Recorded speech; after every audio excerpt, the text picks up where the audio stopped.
దిక్కున మేము ఆయన నక్షత్రం చూసి ఆయన పూజింపవచ్చిద్దామని చెప్పిరి. హేరోదు రాజు ఈ సంగతి విన్నప్పుడు అతడును అతనితో కూడా యెరూషలేములో వారందరూ కలవరపడిరి. కాబట్టి రాజు ప్రధాన యాజకులను ప్రజల నుండి శాస్త్రులందరినీ సమకూర్చి క్రీస్తు ఎక్కడ పుట్టి ఉండేదని వారిని అడిగాను. అందుకు వారు, యూదయ బెత్లెహేములోనే. ఏలయనగా, యూదయ దేశ బెత్లెహేమా, నువ్వు యూదా ప్రధానులలో ఎంత మాత్రమును అల్పమైదానవను కావు. ఇశ్రాయేలీయులను నా ప్రేమ పరిపాలించు అధిపతి నీలో నుండి వచ్చును అని ప్రవక్త ద్వారా రాయబడి ఉన్నదని అండ్రి.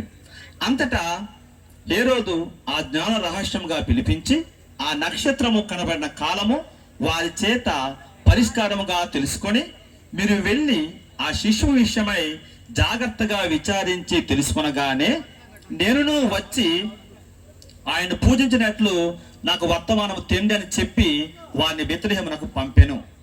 వారు రాజు మాట విని బయలుదేరి పోవచుండగా, ఇదిగో తూర్పు దేశమున వారు చూసిన నక్షత్రము ఆ శిశువు ఉండిన చోటుకి మీదుగా వచ్చి నిలిచి వరకు వారికి ముందుగా నడిచాను.